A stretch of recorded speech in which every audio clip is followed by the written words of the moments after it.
Alright,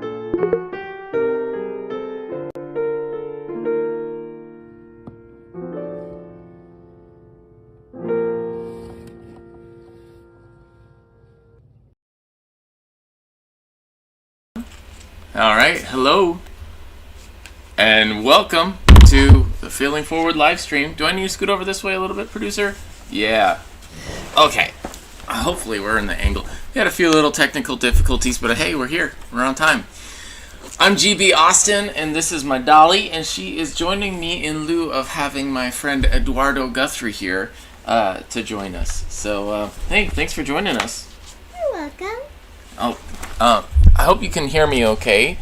Please let us know with, type in if you can hear everything okay, because I can kind of pull this a little closer, kind of, maybe.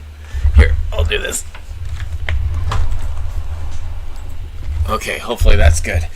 So, we're going to make this pretty quick. Eduardo couldn't make it because he had a bit of the sniffles, and so he's kind of the guy that makes sure that things don't just fall down around us. So we're going to probably see some fun stuff happen here.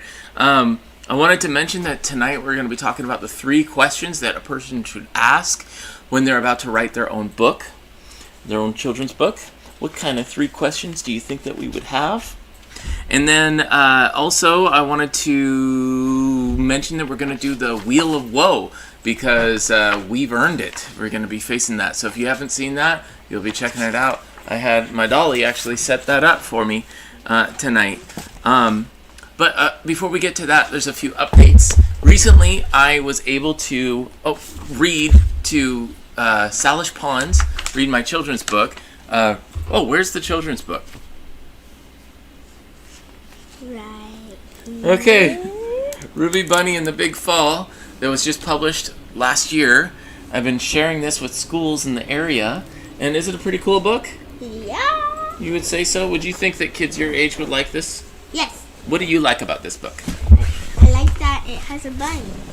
You like that it has a bunny? Is a bunny a good character? Yeah, and I feel like you named her off of my hamster. Oh, really? Ruby Bunny. Let's speak in this direction. You have a hamster named Ruby? Yes. Okay. Well, actually, I named her Ruby because my producer thought that would be a good sounding name for the bunny. Ruby Bunny sounds pretty nice. Is there anything else you like about this book? I like that you can actually turn the book. You can turn the book. When you're reading it. It has this. Oh no, don't tip the book. Tip it. Because it has this little corner thing and it helps you with flipping it. Flip it. Plunk. Hold your breath. Oh yeah, I love this part of the book. Whenever I'm reading with the elementary schools, and we get to this, even with the 5th graders, I'll be like, hold your breath. Are you holding your breath? Are you sure? I turn it and I go, glunk, glunk, glunk, glunk, glunk.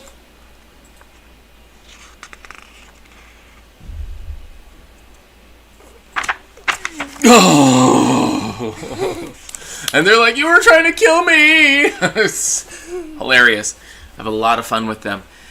So in case I didn't mention it, I'm GB Austin. I'm an author of children's books, and thank you for tuning in. I write and I illustrate books, and I really try to make them creative and different than anything people have seen before. And part of why I'm associated with the term failing forward is because when you do something brand new no one's ever seen, you never know if it's going to work, but you just have to try it. That and a whole lot of other reasons. Very soon I have another book coming out called Grippy Boy, Guy Kinderman, and the Peanut of Power, and it's also very unique. You can be looking for that very soon, and I would love to have your help to launch that book out there by downloading it for free and leaving an Amazon review. And I'm looking for a bunch of people to join in with that. Hey, my bubba, how you doing? I don't know if he's on the screen too, but thanks for joining us. So, is there anybody tuned in to say hello to? I jumped ahead. I told him that after I mentioned the podcast, he would be saying that. There is one person there, but I cannot see them, so if you guys could comment so we can actually see, that'd be amazing. That would be great. And as I mentioned, there's questions, the 3 questions. I'm looking for questions for the author. I'm just starting out. I've been doing this for about 6 years, but I'm also a school bus driver and a father of 4, and I'm really busy. So it's hard to move forward fast. But I'm learning, and there's a lot of things that I've learned along the way that I'd love to share. The other thing I wanted to mention is that there's a podcast coming up pretty soon that I get to, well, as I've already filmed it. We recorded the podcast, but it's called Sabis K, Did You Know? And it's the Reynolds School District podcast. And there's going to be a link on the Facebook Failing Forward site, and there's probably going to be a link on an email I'll send to everybody. If you're interested in getting emails to hear about free books coming up soon and other things like special events or places where I'm going to share my book, check out gbaustinauthor82@gmail.com to hop on that email list. So, now that that's all mentioned, let's go ahead and check out Kids Corner. Are you ready for Kids Corner? Yeah! All right, let's go see. Yay! Today, computers have taken over most of our thinking, creating, and heavy lifting. But at Kids Corner, we're here to show that nothing beats the real thing.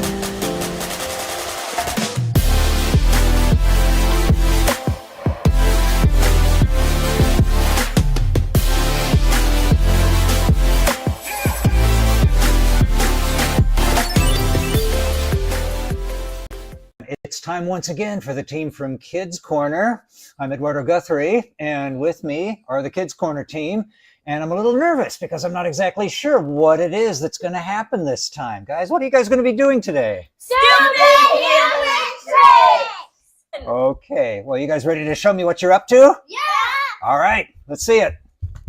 Okay, well, I'm here with the Avocado Hero, and you got a stupid human trick to do too? Yeah. You want to tell me what it is? Yeah. Check this out.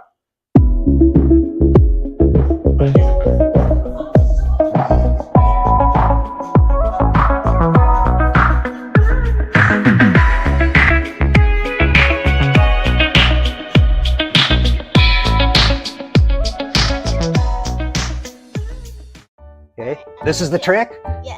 All right, let's see it. Oh, ouch. My goodness. You just put your boots in your own face. Okay, that does qualify it as a stupid human trick there, and your boots go in your face.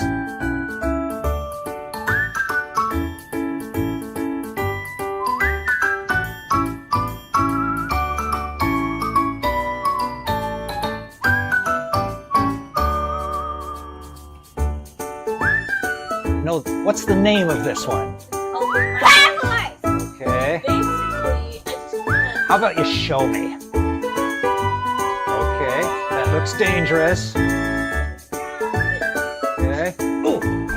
Right.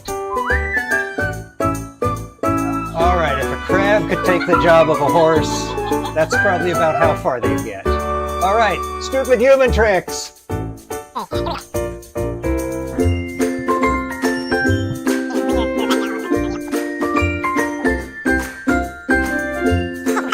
Well, I guess that's all the time we have for Kids Corner today. I hope stupid human tricks help make everybody else a lot smarter. I'm amazed the Egyptian pyramids lasted so long.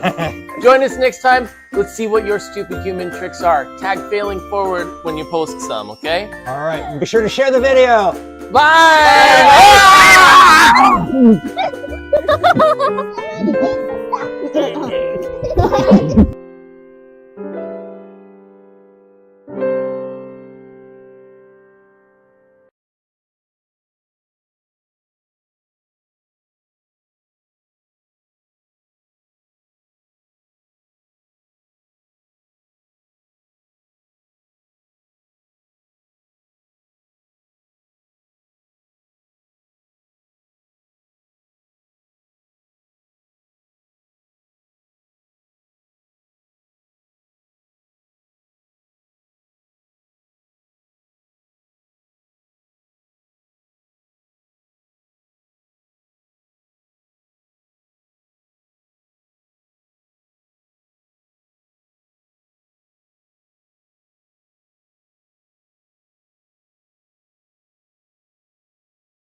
you might not be able to hear me at all.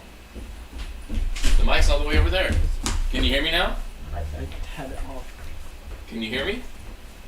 Goals. Once we reach a goal, we get to push the Wheel of Woe button and face a consequence. It's a good thing because it's for your entertainment. Help us to reach these goals, and then we get to go through this ridiculous entertainment for you. So there's all kinds of things. Can we read off some of the things on the Wheel of Woe here? So I'm gonna start out with weird food combination Yeah, I had to eat a spicy pickle before. with The hot sauce was Carolina Reaper. Oh, back to the producer for a second. Yeah, we have a comment from Eduardo Guthrie. Oh, hi, Eduardo. That's kind of a weird name. I don't know. He says, home with a sniffle on the live stream day. Does this mean I'm excused from this month's woe? No. It's your call, Eduardo. Should we spin the wheel for you right now? Or should we face the Wheel of Woe as a way of saying, yay, we made it this far, and let's just keep on going. So, got a link to relink, hopefully. yeah. Goodness. Go off. I'm not sure where to put that on. Uh-oh. We might not be able to face the Wheel of Woe today. We had a cable just come unconnected. Hold up. When you press the button, it should. I don't switch think that you're... the light Bubba, and L. back up. Nope. I don't know how Eduardo plugs this in, and I don't want to mess with it. So Wait, he hasn't shown me how. Eduardo, can you tell us how to plug it in? Well, since we don't know how to plug the wheel back in, I guess we're going to the next segment, and we will have to spin the wheel with Eduardo next time. It's not connected. The cables are not connected. Eduardo. Wait up. Yeah, this one's down, and this one is Yeah. completely Okay. down. I wouldn't touch it. Yeah, me neither. Eduardo. Can you please- Okay. You good? And we're back. All right. Well, that was the Wheel of Woe. You have that to look forward to in 2 weeks, the next Tuesday that we meet. Unfortunately, I can't do it right now. But here are the 3 questions that we have. So when you're about to start writing a children's book or any kind of book, there are 3 questions, and I don't know which one is most important. It might be what's ever most important to you. Kind of need that. Okay, so the first question is, who are you writing to? That's super important for several reasons. When I'm writing a children's book, I need to be thinking, how young are they and how much are they going to understand this? What are they going to enjoy?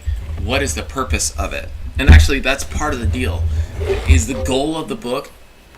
is the goal of the book to communicate some special message to them? Are you doing the book or writing in order to accomplish something? Fill in the blank. But that is the purpose that you have behind it. Beyond that, another question is, what are people actually buying? A lot of people go into writing children's books just thinking about what it is that people are buying out there. They will look at what sells the most, and they will aim around that genre because their ultimate purpose is to sell books. And of course we want to sell books, but you want to go into it with a deeper purpose as well. I mean, that might be your main thing. And also, if you go back to the first one again, you want to be selling books or making books that have good quality content to them. Otherwise, kind of what's the point? And when people purchase these things, maybe they're marketed really well, but they might not be getting anything. It might be kind of empty just because it's aimed at who's buying. So you got to think about who is buying. Otherwise, you may make the most amazing book out there and no one will ever see it if no one's interested. The third one is my favorite. What do you want to write? Are you trying to get my attention or are you just doing that Riz thing? My producer is distracting me because he's so, studly. At any rate, what do you want to write? Are you trying to get my attention or are you just doing that Riz thing? My producer is distracting me because he's so, studly. At any rate, what do you want to write? what do you want to write? And that's what it came down to first for me. I think that's what we need to start with. What is it that you want to write? What inspires you? I wanted to write a book that would be something, if I was a kid, I would want to keep on reading over and over again. That's how it was for Ruby Bunny, and a little bit older group would be for Grippy Boy. It's full of poetry. There's a lot of funny stuff in it, splashy colors, splashy pictures, adventure, really imaginative. That's the kind of thing that I would have wanted to read. I loved all the rhymes and the idea of the structure of the rhymes. When I was a kid, I was interested in Shel Silverstein, Dr. Seuss. What kinds of stuff are you interested in, Journey? What's your favorite books? Dave Pickley. What? Dave Pickley. Dave. Oh, the author? Yeah. Is he the one that writes Dogman. Dogman? Yeah, okay. Yeah, one of the things in Dogman that I like, there's lots of goofy, funny jokes and stuff in Dogman. It also has some interaction in it, like, for example, the Flipperama, which is something that I didn't use the word Flipperama, but I threw that into here as well, where it's kind of an animation as you flip back and forth. The thing that makes me enjoy the book as well, that's something that would inspire me to keep on wanting to write. And if all I was doing was focusing on what was selling, I just think I wouldn't have any energy to do it. So that's the 3 questions. I'd like to dive into those more later on another day, especially with my friend Eduardo here to keep things balanced for me. But back over here, this was the Bunny-ometer I was talking about. We have surpassed the 100 mark on selling books. There's actually been some more books sold online since then as well. And so we're definitely facing the Wheel of Woe next time we get together. And we have a few other Bunny-ometers as well that are still on their way. But I'm going to wrap things up here pretty quick. I just wanted to make sure I'm asking you guys for your help. Because right now, getting the book in front of more people is the goal. That's what I'm putting all the footwork into. That's what Eduardo's doing, is trying to show it to more people. And in order to do that, I'm asking for you to download, like, subscribe, share, get the book, write an Amazon review, and get it out there. If you want to hear more, you can check us out on the email list again. I've mentioned it before. It was gbaustinauthor82@gmail.com. gbaustinauthor82@gmail.com. So I'll see you guys in a couple of weeks, and I'll be keeping on updating you on everything that we're doing. Thank you so much for joining us. Bye. Bye.